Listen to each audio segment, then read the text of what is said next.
Parte 1. O el fruto de espinas. Los viejos sacerdotes aún susurran sobre el tiempo antes del tiempo, cuando cielo no era aún un desierto de tierras salinas, sino la cuna de un dios. Antes del mundo, él esperaba solo en el vacío, sin nombre ni forma, envuelto por la oscuridad interminable. No había estrellas para burlarse de su soledad, ni viento que agitara el silencio. Eran solo el dios y la nada, acompañados por el peso de su propia existencia. Y así lloró. Sus lágrimas cayeron, una a una, lentas como el goteo de estalactitas en las cuevas más profundas. Rodaron hacia los huecos de la tierra aún sin forma, amargas y densas de tristeza, acumulándose durante siglos en las profundidades del mundo. Durante una eternidad, cayeron, hasta que los mares se alzaron lo bastante como para tocar sus pies. El roce de su propio llanto lo despertó de su letargo. Miró las aguas negras, sus lágrimas, su legado, y por primera vez en su larga existencia, algo parecido a la felicidad iluminó su rostro. Sobrecogido por esa visión, quiso abarcar todo el océano en una sola mirada, y así comenzó a trepar. La oscuridad se convirtió en su escalera. Se aferró de las sombras, avanzando, una mano sobre la siguiente, subiendo hacia un cielo cuyo final no podía ver. Pero cuanto más alto subía, más pesado se volvía su cuerpo. Sus dedos, resbaladizos de sal y agotamiento, fallaron. En un último esfuerzo desesperado, rasgó la tela de la noche, y la herida se encendió. Así nació el primer sol. El dios cayó, su cuerpo se rompió contra la tierra, y su carne se convirtió en las montañas del sol, blancas y filosas como huesos quebrados. Su sangre se filtró en la piedra, y al tocar el mar, las aguas huyeron tierra adentro, espantadas. Durante milenios, retrocedieron dejando tras de sí las llanuras agrietadas de sal, las lágrimas secas del dios. Los nómades dicen que el mar aún huye, y que algún día el océano dará su último suspiro. La sal cubrirá los huesos del mundo, y el sol se apagará de nuevo. Ana detuvo la grabación. El eco de la voz anciana aún vibraba en la cabina. A veces, antes de un viaje largo, escuchaba las leyendas que había recogido en Noda, como si necesitara recordar que las palabras no nacen en libros, sino en la boca de la gente.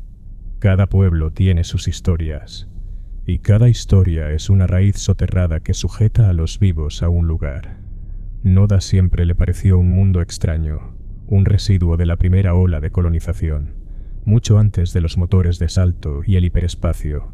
No había sido el destino original de nadie. El Leviatán, la gran nave generacional, había pasado 70 años en ruta hacia otro mundo llamado Gaia, un planeta idílico que hasta entonces solo había sido visitado por sondas en la gran ola de exploración. Las diminutas máquinas, no más grandes que una canica, habían sido aceleradas con láseres desde Neptuno a velocidad relativista.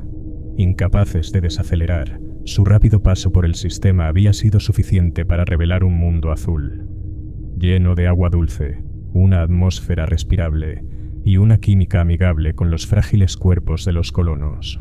Pero antes de que las primeras semillas de civilización pudieran plantarse en ese nuevo mundo, la estrella de Gaia traicionó ese sueño. Sin aviso, una eyección de masa coronaria barrió la atmósfera en cuestión de días. Las imágenes de las sondas, otrora verdes, ahora mostraban un paisaje gris y quemado. 200 años más tarde, con la llegada de los motores de salto, los humanos por fin pondrían un pie en este mundo, encontrando capas alternadas de fósiles, separados por una fina franja de cenizas cada tantos millones de años, como los anillos de un árbol. Este mundo moría y volvía a renacer en ciclos, su superficie siendo barrida por la estrella y luego recolonizada por organismos extremófilos enterrados en la Tierra. Después de cierta consideración se le dio un nuevo nombre: Fénix. Los colonos del Leviatán nunca llegarían a conocerlo. Con las reservas al límite y el proceso de desaceleración en curso, eligieron el único camino posible: Noda, un planeta desértico e inhóspito del sistema vecino, en el límite de lo que podría considerarse habitable. Los viajes en naves generacionales siempre habían sido un problema. La primera nave de este tipo, lanzada a Próxima Centauri, el Galileo, había regresado a la Tierra cuando la segunda generación nacida dentro de la nave tomó el mando. Tenían una muy buena razón para hacerlo. Nunca habían cortado contacto con la Tierra, y cuando los nuevos motores de propulsión iónica aparecieron, capaces de hacer el viaje de 100 años en un cuarto del tiempo, simplemente decidieron que no valía la pena pasar el resto de sus vidas haciendo un viaje, solo para llegar a un sistema que probablemente ya estaría habitado por otros. El último viaje de una nave generacional había sido el del Titán, la nave que había traído a los colonos a Porrima y que estaba en curso para fundar otra colonia en un viaje de 15 años, cuando fue abordado por una de las primeras naves en usar motores de salto. El Titán sigue allí, a mitad de camino. Sus motores no han sido encendidos desde entonces y funciona ahora como una estación de reabastecimiento y sede del Parlamento de los Spacers. Otras naves habían tenido destinos peores. Rhodas, una de las naves más grandes jamás construidas, había sufrido un motín una década antes de llegar a destino. El último capitán había decidido proclamarse rey de la nueva colonia, y aprovechó la última etapa del viaje para eliminar a potenciales opositores en un capítulo oscuro en la historia de la colonización espacial, conocido hoy como la Guerra de Rhodas. Una guerra de sabotaje y trincheras librada en los corredores de la nave, que culminó cuando la victoria de los rebeldes parecía segura. Antes de que pudiera ser capturado, el capitán hizo explotar el reactor. Para ese entonces, solo 20.000 de los casi 300.000 colonos seguían aún con vida. El Leviatán había sido un hervidero de tensiones desde el momento en que la llamarada devoró a Gaia. Los viejos agravios y doctrinas rivales que siempre surgen en los pasillos de estos gigantes habían estado fermentando, y el desierto no cambió nada. Cientos murieron el primer año, mientras los sistemas de la colonia, preparados para otro ambiente, fallaban uno tras otro. Con cultivos magros, la colonia dependía aún de las plantas hidropónicas de la nave madre, anclada en órbita baja. Los beduinos de Noda todavía siguen refiriéndose a comida importada por los nuevos colonos como pan de las estrellas, recordando el tiempo en que una de ellas alimentaba a su pueblo. Al principio solo unos pocos valientes se atrevieron a descender al planeta. Luego se instaló la ley marcial, y muchos colonos fueron enviados a la superficie a la fuerza. 6 años después de la llegada a Noda, estalló la rebelión arriba del Leviatán. Fue rápida. La facción que se alzó, habiendo pasado toda su vida arriba de la nave, no quería ser exiliada a una roca muerta. Se hicieron con el control y abandonaron a la colonia y a quienes quedaron debajo. Los que no pudieron seguirlos se quedaron mirando como un punto de luz se desvanecía en la noche. Durante 10 años, el transpondedor del Leviatán siguió emitiendo, aparentemente en curso hacia otro sistema. Pero luego cayó de repente. Con el tiempo, la nave desaparecida se ha convertido en leyenda. Los historiadores aún discuten sobre los posibles destinos de la nave. ¿Cuánto tiempo había sobrevivido la tripulación? Si todavía era posible que siguiera viajando. Generaciones de buscadores de tesoros habían estado tratando de encontrarla. La discusión se había avivado cuando Ana era todavía una estudiante en la Universidad de Porrima, luego de que una de las lanzaderas de descenso del Leviatán fuera encontrada, vacía en medio del espacio, mucho más lejos de lo que nadie hubiera considerado posible. Lamentablemente, la caja negra parecía haber sido borrada, y los años de búsqueda siguiente en esa región del espacio tampoco dieron ningún fruto. A Ana le gustaba pensar que los colonos seguían vivos, en alguna parte. Aquellos que quedaron varados en la superficie de Noda no esperaron milagros. A duras penas, sobrevivieron con la que había, con generadores solares, impresoras extenuadas y acuíferos profundos. Con el tiempo, la gente fue cambiando. Las generaciones nacidas en la arena se volvieron más duras que sus padres criados en el espacio. La cultura derivó a una combinación de feudalismo tribal en las pocas zonas que permitían agricultura y clanes nómades en las regiones más desérticas. Mucho de lo que alguna vez se supo fue siendo olvidado con cada generación. Solo el conocimiento que permitía sobrevivir se mantuvo. La historia antigua y la memoria de otros mundos se fueron desvaneciendo de la memoria de los clanes, mientras otras nuevas ocupaban su lugar. Ana vivió 2 años allí. Para su tesis doctoral había elegido la lengua de los nativos de Noda. El idioma era una combinación de dialectos de las colonias, que ya había estado mutado con décadas de aislamiento en el espacio, y que solo continuó deformándose al encontrar el desierto, convirtiéndose en una lengua áspera y precisa, nacida de la escasez. Su mentor, el doctor Julio van den Bosch, era obstinado y paciente, como pocas personas que Ana hubiera conocido. En la tienda de campaña que hacía de despacho, van den Bosch negociaba horas enteras por el permiso para grabar una canción ritual o participar de un peregrinaje. Había logrado renombre en su juventud. Su trabajo sobre las esporas de Perseo, junto con la doctora Helena Strauss, le había garantizado una larga vida como profesor en cualquier universidad del sistema solar o las colonias. En su lugar, él había elegido el santuario de su propio trabajo como antropólogo, siempre moviéndose entre lugares distantes del cosmos, en compañía de los pocos valientes que llamaban a estos mundos su hogar. Y a veces también seguido por algunos estudiantes un poco locos, deseosos de conocer a la leyenda. Ana aún lo extrañaba.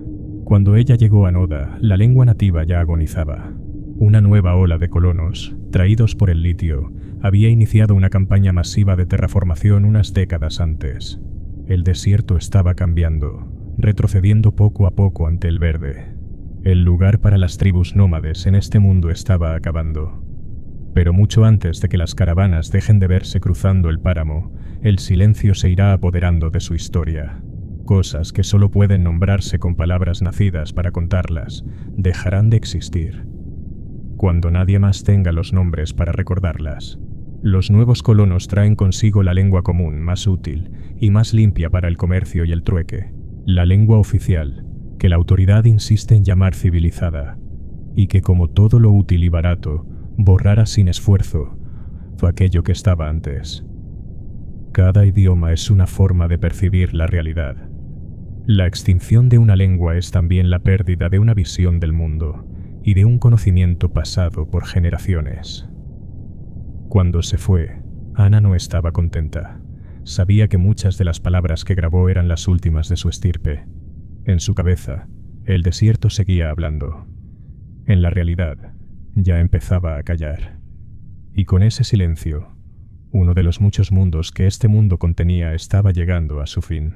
Movió la pequeña gema de piel sucia sobre sus manos, sintiendo las espinas, finas como escarcha, tocar sus dedos. El fruto tenía el tamaño de una mandarina y brillaba con los colores del hiperespacio. Lo había comprado en un bazar de Titán, a un mercader, que seguramente lo había confundido con una geoda.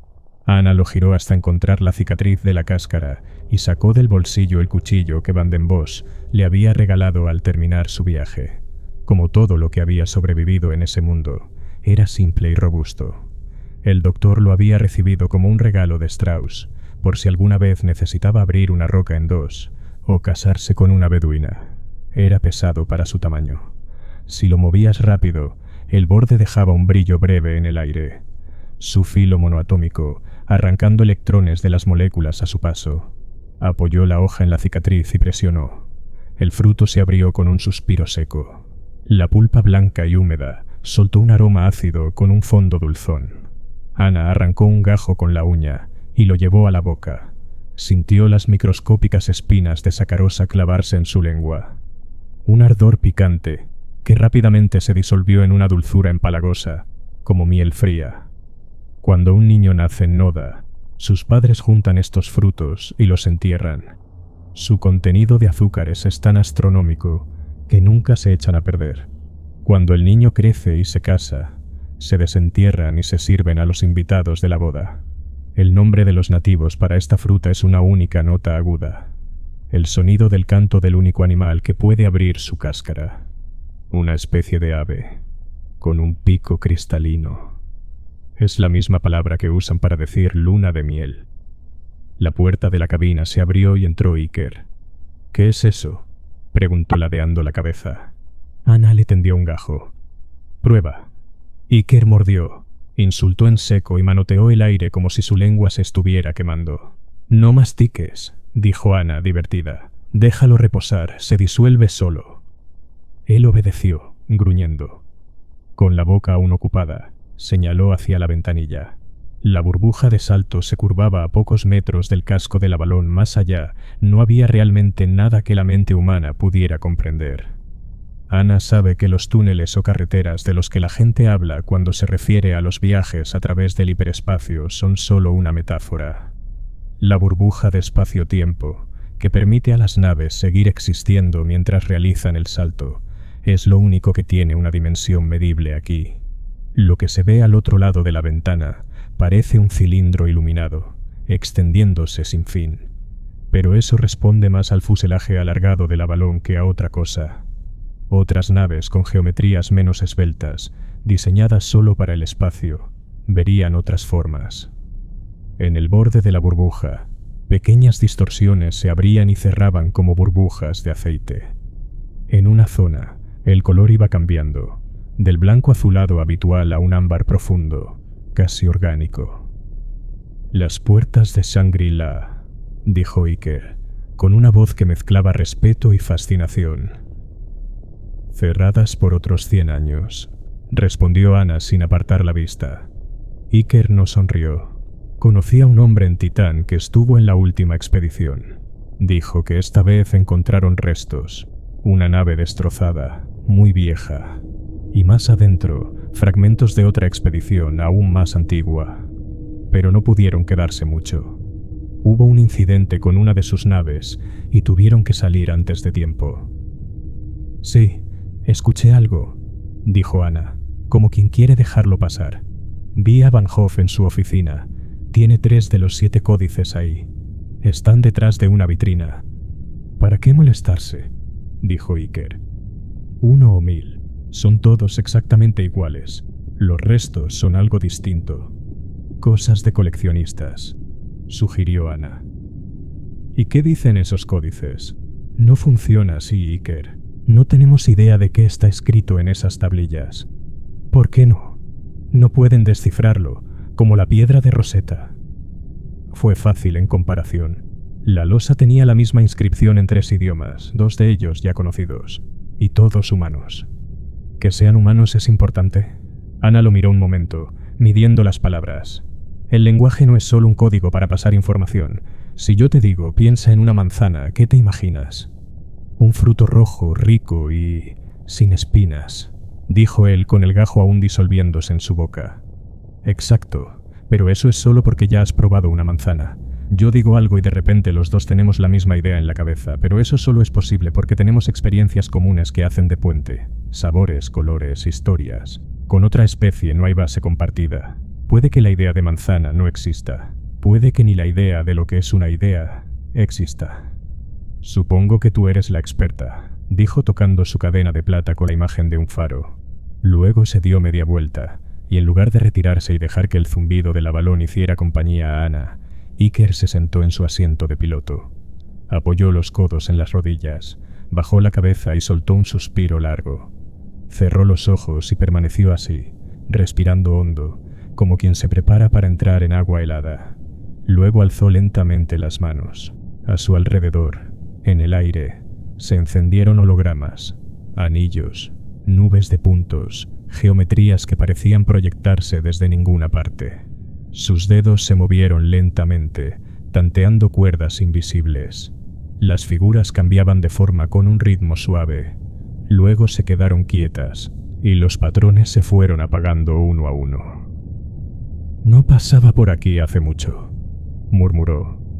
La voz salió más suelta, como si hubiera quitado un peso. Ana no preguntó nada. Conocía esa rutina. Los nacidos en el vacío tenían una relación especial con sus naves que nadie criado con suelo bajo sus pies podía comprender del todo. El cuerpo de Iker jamás podría resistir de pie la gravedad de un planeta. La octava parte de la gravedad terrestre era a lo que él y todos los spacers estaban habituados. Pero la conexión no era solo física. Parte de la mente de Iker vivía en el núcleo del Avalón y parte del Avalón vivía en él. En los primeros años de los viajes a través del hiperespacio, los pilotos aún dependían del instinto para maniobrar sus naves. Ana no tenía idea cómo funcionaba. Solo sabía que 1 de cada 1000 humanos nacía con una habilidad innata para percibir los pliegues del hiperespacio. Los mejores pilotos guardaban en la memoria rutas que no existían en ningún banco de datos. Era demasiado valioso para perderse, pero imposible de ser usado por una máquina. Cuando un spacer nace, recibe un implante en la base de su cerebro, que lo conecta directamente a la computadora de su nave madre. A medida que el niño crece, su memoria se expande más allá de los límites de su propia humanidad. Sus recuerdos no solo quedan grabados en la computadora de la nave, viven en ella. Para su mente, los recuerdos que están en su cerebro y fuera de él son lo mismo. Nadie elige ser un navegante. Es la nave la que decide quién será su comandante. Cuando llega a cierta edad, el niño empieza a soñar con las corrientes del hiperespacio. Esa es la señal que le dice al resto de los tripulantes que la nave lo ha elegido. En un ritual por el que Iker pasó en su adolescencia, la mente de los antiguos navegantes, que aún viven en la base de datos, se combinan con su propia mente. De esta forma el conocimiento sigue viviendo dentro de él. Pero el precio a pagar por este don es inmenso. Él y la nave eran la misma cosa, inseparables el uno del otro. Si Iker alguna vez vagara fuera de la nave, más allá del alcance de su enlace neural, empezaría a perder su memoria. No hay forma de predecir qué parte de su mente estaba dentro del Avalón. Algunos navegantes exiliados han perdido toda razón, o se han quedado ciegos e inválidos cuando su nave ha sido destruida. Otros han caído muertos en el acto, habiendo olvidado cómo dar otro aliento. Ana pensó que quizá no era tan distinto a estar atado a un desierto. En Noda también había aprendido que hay experiencias que no caben en las palabras. Solo se habitan. Los clanes del polvo y los nómadas del vacío se parecían más de lo que a ambos les habría gustado admitir, siempre en movimiento, siempre detrás de un horizonte que no se deja alcanzar. El Avalón vibró apenas. El falso túnel de luz comenzó a afinarse, señal de que la burbuja se deshacía. En el borde, el ámbar de Shangri-La titiló y se apagó como un pez alejándose del cardumen. Apareció la primera luz real, un brillo anaranjado filtrado por las capas de dispersión del casco. Roxas surgió del salto como una moneda gastada, mitad luz, mitad sombra. La parte diurna era un mar negro e inmóvil. La nocturna, un blanco glacial que curvaba hacia el horizonte antes de oscurecerse, sin promesa de amaneceres. Entre ambas, daban la apariencia de un gigantesco ojo sin párpados. Entre ambos horizontes, una franja delgada llena de puntos brillantes marcaba la única zona habitable del planeta. Los colonos la llamaban el collar de Roxas, y cada perla, cada luz, era una ciudad preparada para alojar a miles. Ana sintió el viejo nudo en el estómago, ese que no era miedo sino expectativa. Van den Bosch decía que estudiar un idioma así era entrar en una casa cerrada durante siglos. Iker se recostó en su cama de gravedad y tomó los controles sin decir nada más. El Avalón empezó a caer hacia el ojo negro del océano. Nubes bajas subieron a recibirlos. Por un momento, Ana creyó escuchar, muy por debajo del zumbido de los motores, un murmullo grave, un sonido que no era viento ni mar, como si el mismo mundo estuviera respirando. Parte 2. El guía. El puerto de atraque de la Perla Mayor olía a ozono y aceite de máquina. No había anuncios luminosos ni cintas de bienvenida, solo una sucesión de pasarelas de acero y muros grises donde el aire silbaba por juntas mal selladas. Ana bajó la rampa con su mochila en una mano y el estuche con el instrumental en la otra, buscando entre el flujo disperso de trabajadores y curiosos. El hombre que la esperaba no llevaba cartel ni uniforme, pero destacaba igual. Tenía unos 40 años, piel curtida por años de clima seco y un corte de pelo demasiado prolijo para ser un colono cualquiera. Vestía una chaqueta de tela encerada, con bolsillos reforzados y cremalleras selladas, el tipo de prenda que uno ve en gente que se mueve mucho entre interiores y exteriores. «Doctora Ross», dijo, sin pregunta ni duda, «soy el que va a hacer que no se pierda en este pozo de mierda». Le tendió una mano firme, seca. No dijo su nombre. Si lo tenía, no parecía querer usarlo. «Señor Anders, presumo», preguntó Ana, en persona. «Van Hoff le dijo a qué venía», preguntó él mientras la guiaba hacia una puerta lateral, lejos de la corriente principal de pasajeros. «Más o menos», respondió Ana, aunque supongo que él no le contó mucho a usted. El hombre sonrió apenas, un gesto rápido que no le alcanzó los ojos. El corredor se abría a una calle cubierta, parte del anillo superior de la ciudad. La perla mayor, vista desde allí, parecía más una boca de mina gigantesca que una ciudad. Módulos rectangulares, repetidos hasta el cansancio, algunos ocupados, otros con las ventanas negras, selladas. Entre ellos, pasadizos cubiertos llevaban a almacenes, talleres y bares abiertos a horas que no obedecían ninguna lógica aparente. «Aquí no hay días ni noches», explicó él sin que ella preguntara, «así que no hay horarios fijos. Algunos comen a la hora que otros duermen. Puede ver un bar lleno con música y a 2 calles gente bostezando camino al trabajo». Ana miró alrededor. Era cierto. En una esquina, un puesto de sopa servía a obreros con el rostro marcado por gafas protectoras. Más allá, un grupo con ropas de fiesta reía en una terraza improvisada. Este mundo había dejado de girar hace tiempo. Roxas estaba anclada gravitacionalmente a su estrella. Un lado del planeta mirando siempre hacia el sol, el otro en perpetua oscuridad. Ana estaba parada ahora justo en el medio. «¿Y cómo se organizan?», preguntó ella. «Por naves», dijo él. «Cuando llega una grande, la ciudad se queda despierta hasta que se va.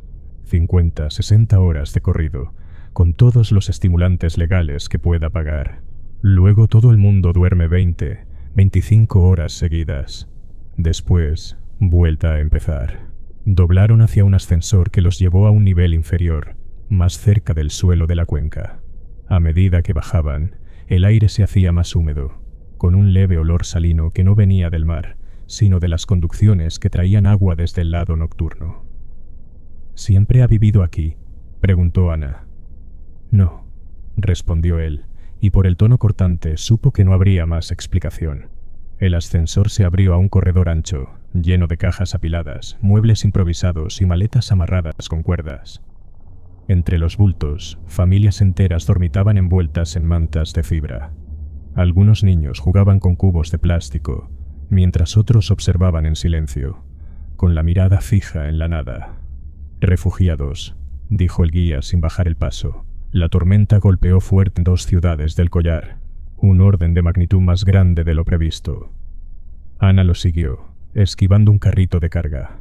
En el aire flotaba un zumbido constante, mezcla de ventiladores y murmullos. «¿Y la perla?», preguntó. «Nos salvamos de lo peor», respondió él, «pero el tranvía está inoperativo. Hay tramos hundidos y otros llenos de escombros. No hay otra forma de moverse de manera segura entre los asentamientos. La perla tiene el único puerto espacial. Y hay otra cosa». La condujo hasta un mirador techado que daba hacia el poniente. A lo lejos, sobre el horizonte perpetuamente anaranjado, se elevaba una masa oscura, como humo sólido que se retorcía contra el viento. «Moscas de carne», dijo él. Ana arqueó una ceja. Había leído algo en informes sanitarios, pero las describían como una molestia menor, algo que un repelente podía manejar. «No son solo una molestia», añadió, adivinando su pensamiento. «Esa nube está viva. Cada punto es un insecto buscando dónde poner sus huevos. Si no fuera por las islas del lado de Alba, la colonia entera ya estaría muerta». Le explicó que, en tiempos de la fiebre del oro, se habían construido instalaciones automatizadas sobre el océano diurno. Su propósito, crear moscas estériles y soltarlas en masa. Cuando se apareaban con las que emergían del mar profundo, no producían crías viables, y así el instinto de caza quedaba inactivo. «En condiciones normales», continuó, «los enjambres llegan hasta aquí como una cortina de colores metálicos bajo la luz del crepúsculo. Alguna pica, sí, pero nada grave. La mayoría muere antes de cruzar el collar». «¿Y ahora?», preguntó Ana. El hombre sacó un pequeño proyector de bolsillo. La imagen holográfica mostró algo que, al principio, ella no entendió. Manchas rojas y rosadas sobre un suelo oscuro. Luego distinguió los huesos. «Cuadrilla de mantenimiento. Hace 5 años», dijo él. «Se toparon con un enjambre fértil. Tuvieron que recoger los cuerpos con esponjas». Ana tragó saliva. «Las instalaciones no funcionan», añadió. El temporal destrozó varias. Hay un enjambre grande, recién salido, moviéndose hacia una zona despoblada. Por ahora estamos a salvo, mientras no cambie de rumbo. El guía la miró entretenido y añadió: «Esto no es nada. Deberías ver lo que hay en la parte oscura de Roxas». «No, gracias», respondió ella. Retomaron la marcha, esquivando un grupo de cargadores que empujaban un contenedor. El aire aquí sabía algo dulce, como fruta demasiado madura. «El tranvía conecta la superficie con las minas.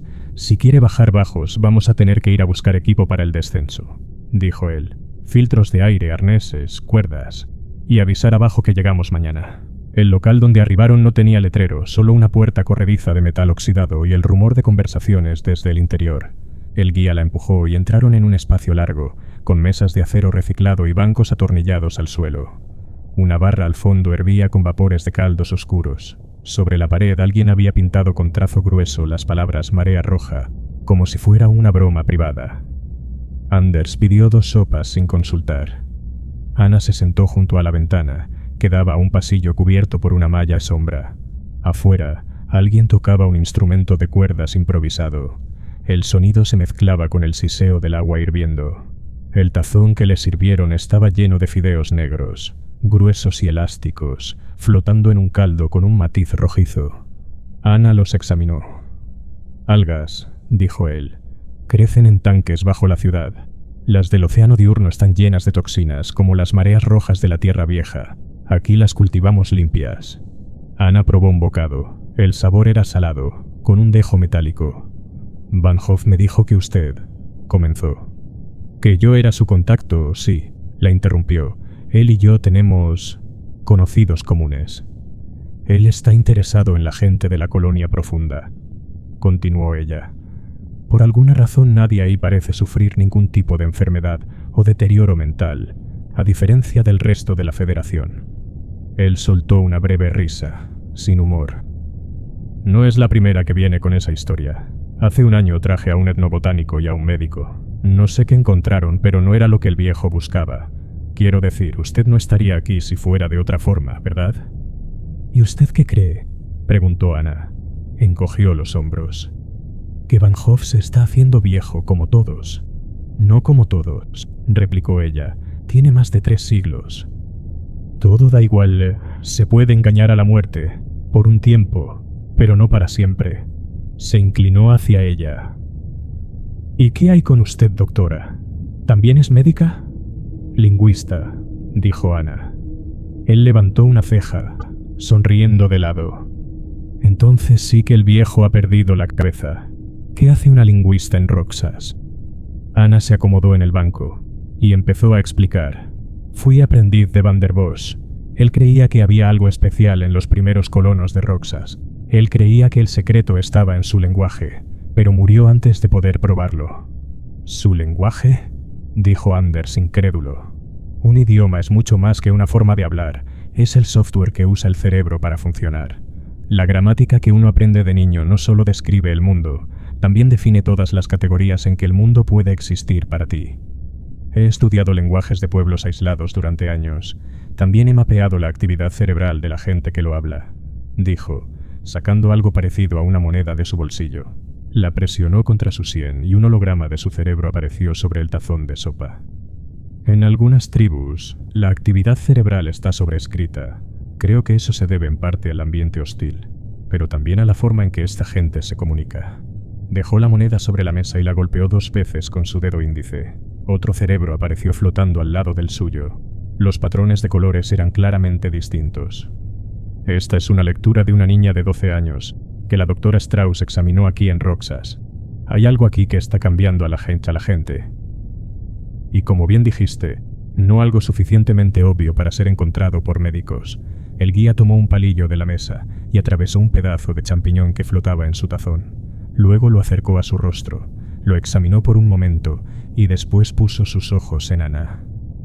«Tengo una teoría», dijo con una sonrisa burlona. «Hay cientos de miles de personas en docenas de mundos que han consumido trufas durante siglos. Ninguna tiene este patrón, solo en Roxas y solo en los primeros colonos», respondió Ana. El guía la escuchó sin interrumpir. «Yo solo llevo gente», dijo al final, Pero el trabajo paga bien, agregó levantando las palmas.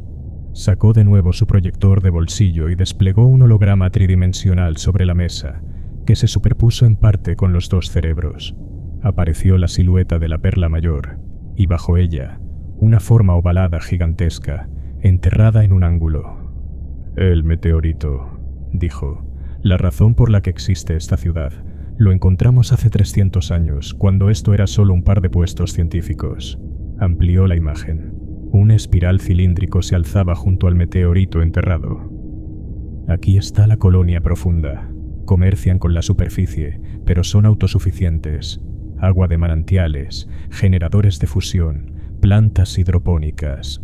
Después de la fiebre del oro, cuando todo el mundo se fue, ellos fueron los únicos que decidieron quedarse». Ana levantó su dedo y lo movió en círculos señalando hacia todas partes. No fueron los únicos. Todavía hay mercado para las trufas y algunas tierras raras, pero no te dejes engañar. Este lugar ya no es lo que una vez fue.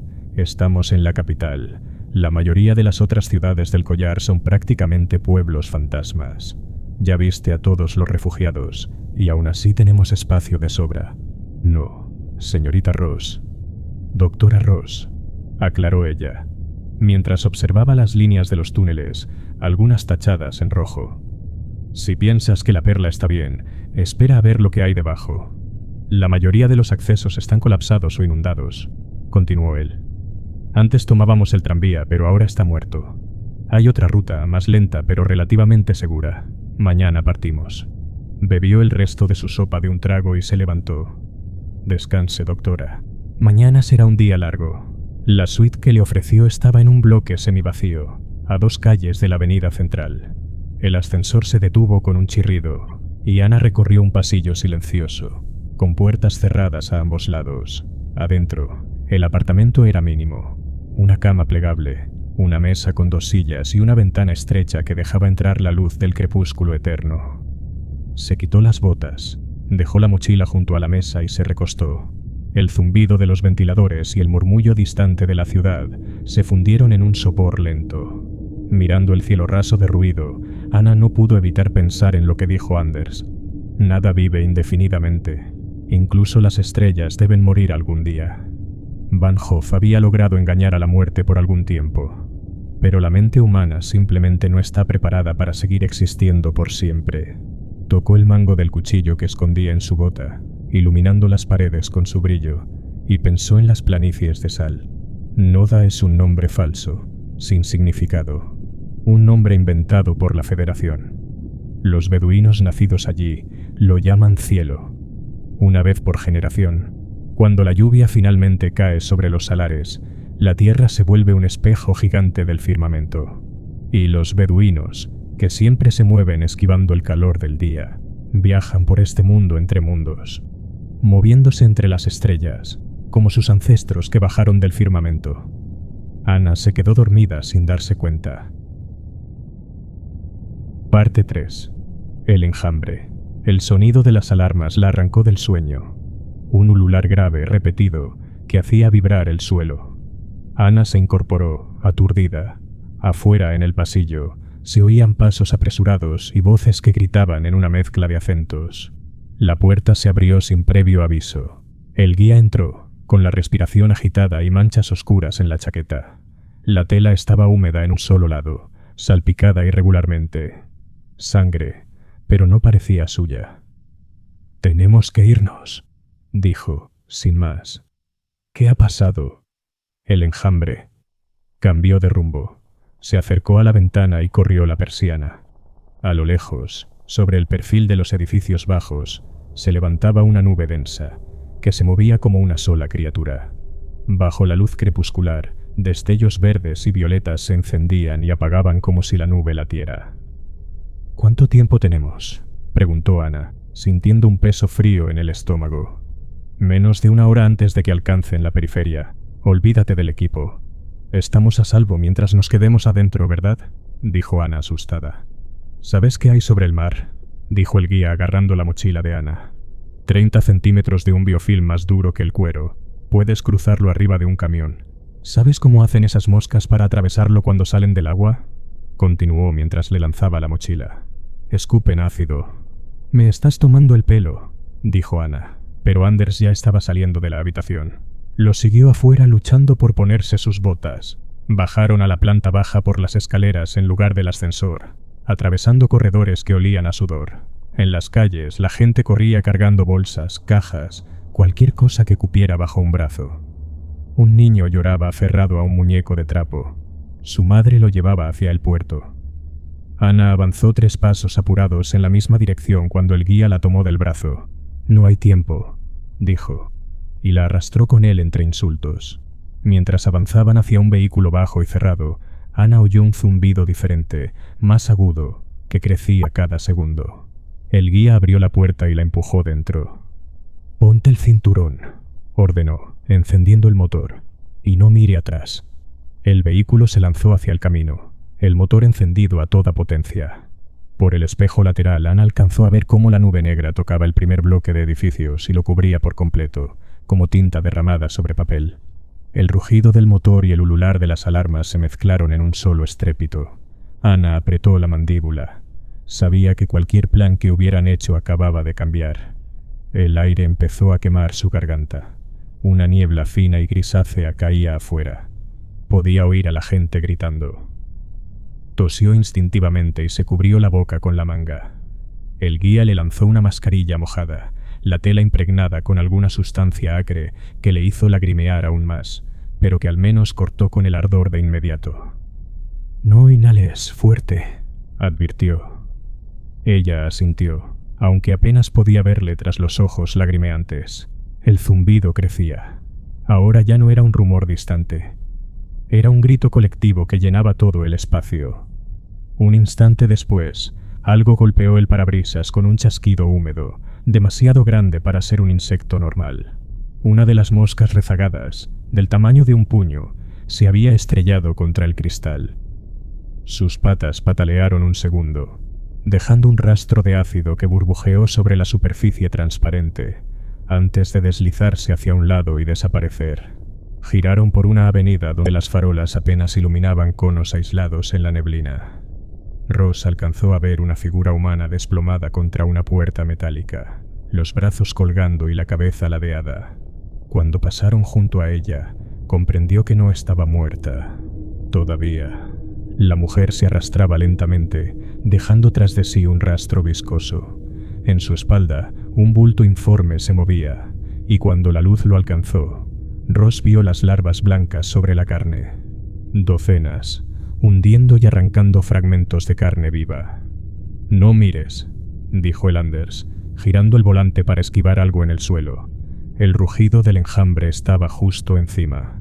A través de la ventanilla, Ross vio el cielo cubierto por una marea de cuerpos alados, intercalando reflejos iridiscentes bajo la luz crepuscular. Cada tanto, una ráfaga de ácido caía como lluvia, perforando toldos, comiéndole las esquinas a las fachadas y derritiendo señalizaciones. Un poste de luz explotó cerca, lanzando chispas que desaparecieron en la bruma ácida. «¡Agárrate!», gritó el guía.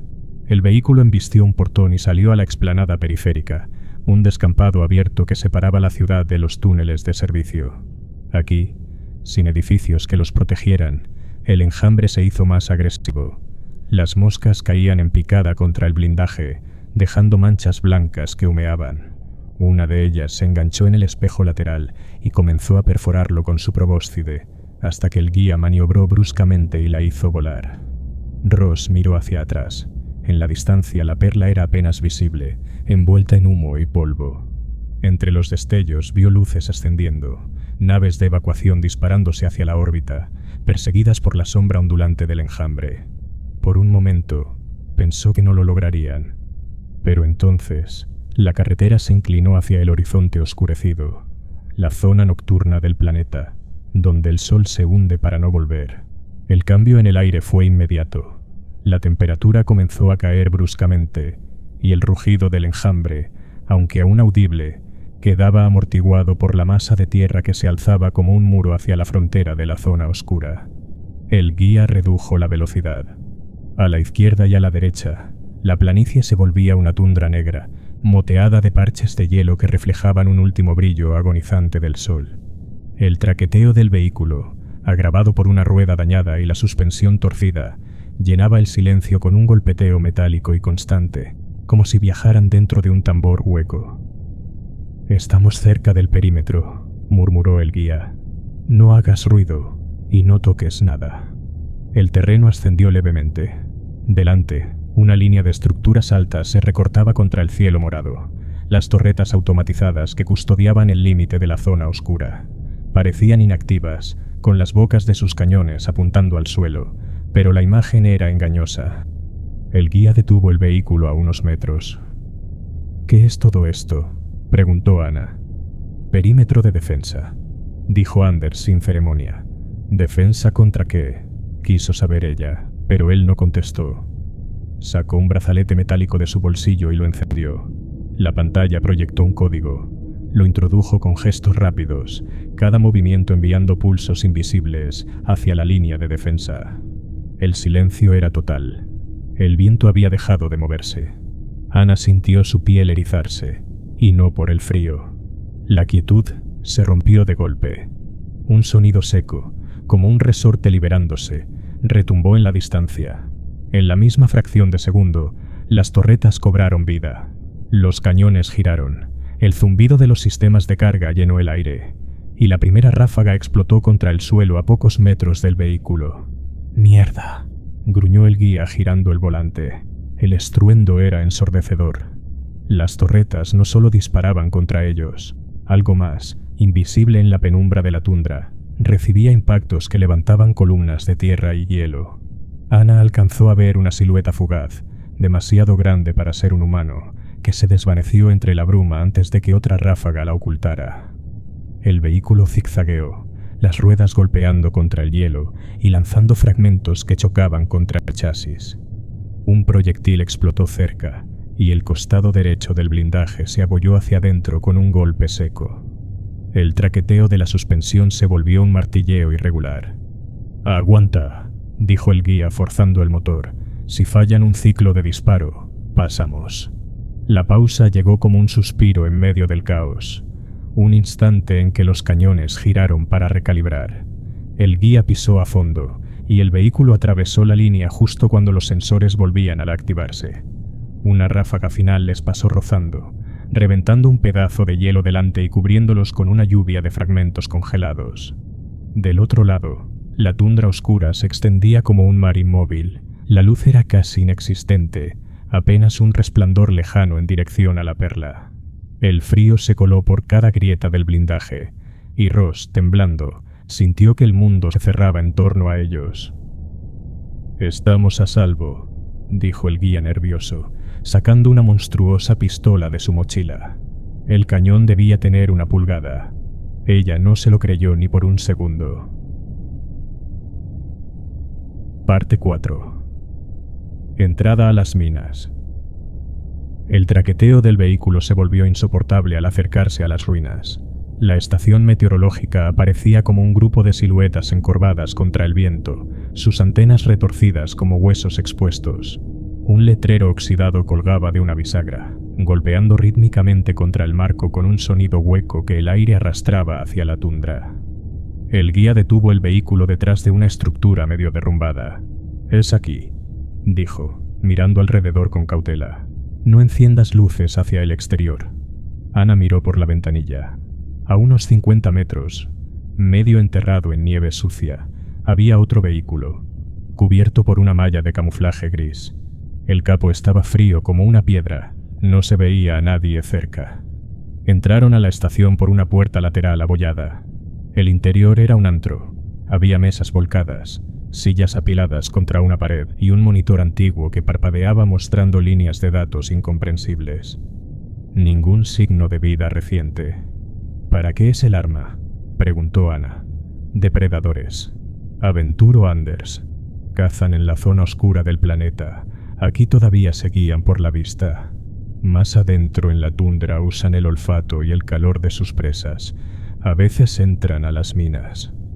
«¿Cuándo va a ser seguro volver a Perla?», quiso saber ella. «Ese no es el problema. Los códigos ya no sirven», le dijo mostrando la pulsera. «El ácido debe haber hecho pedazos las antenas. Si tratamos de volver por donde vinimos, las torretas nos harán volar en pedazos. Podemos quedarnos aquí, esperando a congelarnos y que algo salga y nos coma. O podemos ir a la colonia profunda. Allí estaremos a salvo y podremos subir de nuevo por las minas cuando la cosa se calme. Estamos a kilómetros de la perla. Pensé que las minas estaban justo debajo. ¿De qué estás hablando? El cráter está sobre la perla, pero el meteorito está enterrado en un ángulo, dijo el guía apuntando con el dedo torcido hacia abajo. Y el hábitat está pegado a él. Le avisé a mis contactos que estábamos en camino antes de ir a buscarte. Nos están esperando a mitad de camino. El otro vehículo que viste afuera es de ellos. Ya llevan un par de días allá abajo. Debí haberlo sabido, dijo Ana. Van Hoff sabe que contrató a un contrabandista. Van Hoff es uno de mis mejores clientes, dijo el guía molesto. ¿Te quedas o vienes?, preguntó y luego se dirigió directamente al sótano. Ana lo siguió a regañadientes. La colonia profunda estaba a kilómetros de la superficie. Había comenzado como un puesto científico, explorando la anomalía de Roxas. La perla se ubicaba sobre el cráter gigante que había dejado el impacto de un asteroide, millones de años antes. El objeto tenía una composición inusualmente rica en metales raros, y un pequeño grupo de colonos hizo una buena explotándolo. El gran descubrimiento llegó con la doctora Strauss, una exobióloga, especialista en vida microbiana. Los científicos ya habían catalogado microorganismos extraños viviendo a gran profundidad, pero fue Strauss quien, analizando las muestras traídas desde Roxas, se dio cuenta de que el genoma de estos organismos no coincidía con nada más en el planeta. Eran de una línea evolutiva completamente distinta. Viajó todo el camino desde el viejo planeta Tierra para estudiarlo, y luego continuó por los sistemas vecinos. Pudo encontrar en otros dos mundos puntos de impacto similares, y en el fondo de ellos meteoritos con restos de organismos similares. La teoría predominante era que algún mundo, ya perdido, había sido destruido por un gran impacto, liberando fragmentos al espacio. Al cabo de millones de años, algunos de estos llegaron a otros sistemas, viajando a través del espacio interestelar, y algunos se habían estrellado contra otros mundos, como Roxas. Pero fue Van der Bosch, un joven doctor cercano a Strauss, el que descubrió el milagro de Roxas. Si hay un determinante común en toda la historia humana, es que todos los pueblos tienen su propia cultura culinaria. Es solo una cuestión de tiempo, antes de que alguien sea lo suficientemente tonto o valiente para probar algo que nadie ha probado nunca. Los colonos originales de Roxas tenían un extraño delicatessen. Enterrados alrededor del meteorito, ciertas colonias de hongos y otros microorganismos formaban comunidades simbióticas, nódulos oscuros de un olor y sabor agradables, que los colonos llamaban trufas, en referencia a una comida de la antigua Tierra.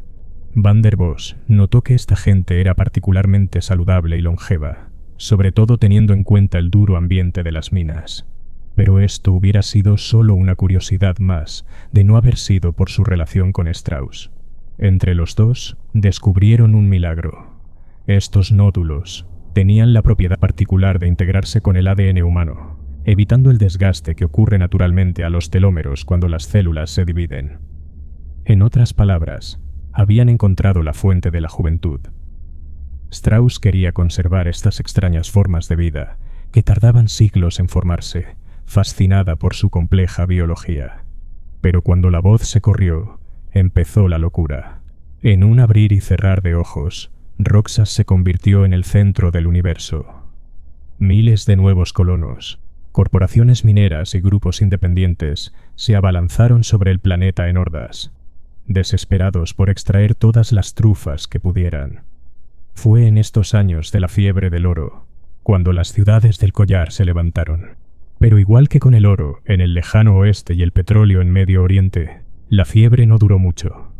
Antes de que todas las trufas terminaran de minarse, Esperón, una versión sintética de la droga, apareció.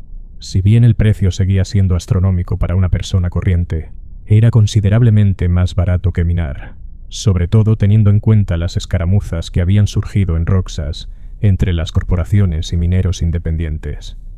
La explotación comercial a gran escala de las trufas fue abandonada de la noche a la mañana, y el planeta cayó en la desidia. La mayoría de sus instalaciones en su superficie llevaban décadas sin mantenimiento adecuado. Debajo la situación era peor. De todos los hábitats construidos, Solo uno seguía operativo. El resto del mundo subterráneo de Roxas se había convertido en un laberinto de túneles semiderrumbados e instalaciones defectuosas. En el sótano, el guía abrió una trampilla cubierta por una lona negra. Bajo ella había una abertura, apenas lo suficientemente grande como para arrastrarse. El metal alrededor estaba oxidado. «Quédate cerca», le susurró a Ana. Ella se dejó caer, las botas chocando contra el pasaje estrecho. Avanzó de rodillas, siguiendo la luz tenue de la linterna del guía. El túnel descendía en espiral, y el aire se volvía más cálido. Continuaron, hasta que un sonido seco interrumpió el silencio. Un chasquido, como un cable partiéndose. Antes de poder reaccionar, el suelo cedió. Ana sintió el vacío abrirse bajo ella y quedó colgando de un cable que se enredó en su pierna. La linterna cayó y se apagó. El guía gritó su nombre y en cuestión de segundos, una mano fuerte la aferró de los pies. «No mires abajo», ordenó, mientras tiraba de ella. Pero ya lo había hecho. Abajo, en la negrura, algo se movía. No era una forma definida, sino una sombra que se deslizaba como humo líquido, demasiado grande y demasiado lenta para ser un animal pequeño. No hacía ruido, pero el reflejo fugaz de lo que parecían dos puntos de luz, quizá ojos, quizá otra cosa, apareció por un instante antes de apagarse. El guía la arrastró hasta un saliente estable. El corazón de la doctora Ross latía tan fuerte que le costaba respirar. «De aquí en adelante, mantén la cabeza baja y no te acerques a los bordes», advirtió Anders. «Esto es solo el principio». El pasaje continuaba, más angosto y húmedo, hasta desembocar en una bóveda oscura, donde una película de agua cubría el suelo. El sonido del goteo llenaba el espacio. Cada gota resonaba como si cayera en un tambor lejano. La bóveda desembocaba en un corredor donde el agua les llegaba a las rodillas. El guía detuvo el paso y sacó de nuevo la pulsera. Esta vez se arremangó el abrigo y la colocó en su muñeca. «Espera un minuto. Tengo que ver si está minado». «Hay algo en los túneles», respondió ella. «Lo sé. Trata de no hacer ruido». La pulsera titiló verde. Luego el guía sacó una especie de monóculo con un display y se lo colocó. Luego acercó su arma a su rostro y dijo en voz alta: «Chequeando, Tita. ¿Me recibes?», preguntó. Ana no estaba preparada para escuchar a la pistola de Anders responder en un tono de voz femenina con: «Buenos días, John. La imagen está un poco distorsionada. ¿Puedes, por favor, ajustar tu lente?». Anders golpeó el monóculo con su mano. «Mucho mejor, gracias», agradeció el arma. «¿Qué mierda es eso?», dijo Ana incrédula. «¿Detectas hostiles?», le preguntó el guía a su pistola sin prestarle atención. «Clarifique hostiles», pidió el artefacto. «Vampiros», dijo John. La pistola mostró una luz titilante, indicando que estaba analizando los alrededores. «No hay señales de esa forma de vida en la vecindad. Sin embargo, estoy detectando marcadores bioquímicos en el aire. Por favor, prosiga con precaución», dijo el arma antes de callar. Anders maldijo entre dientes y sacó un pequeño disco oscuro de la mochila y lo colocó a la entrada del túnel que acababan de tomar. «¿Qué está pasando?», quiso saber Ana. «Tenemos que seguir moviéndonos. Estoy colocando minas en el camino de entrada por si la cosa que viste allí abajo decide seguirnos», respondió. «¿Un vampiro?». «No creo que sea solo uno. Esas cosas cazan en grupo. ¿Te acuerdas que dije que había depredadores en el lado oscuro de Roxas? Son un poco más pequeños que un hombre, pero se mueven rápido, pueden saltar y planear un poco también. Son ciegos, cazan por el calor y el sonido. Mientras no hagamos mucho ruido y estemos fuera de vista, deberíamos estar bien». Levantó el arma cerca de su boca y dijo: «Fuego automático, ráfagas cortas, munición antipersonal». El cañón del arma se acortó un poco y se hizo más estrecho, mientras una mira láser se activó y la pistola emitió un pitido. «No hay forma de que esa cosa sea legal», observó Ana. Anders simplemente levantó los hombros y dijo: «Este sector está inundado. Mantente lejos del agua profunda», mientras le daba otra linterna. La doctora Ross tragó saliva y la encendió, proyectando un haz estrecho que se quebraba en la superficie de los charcos.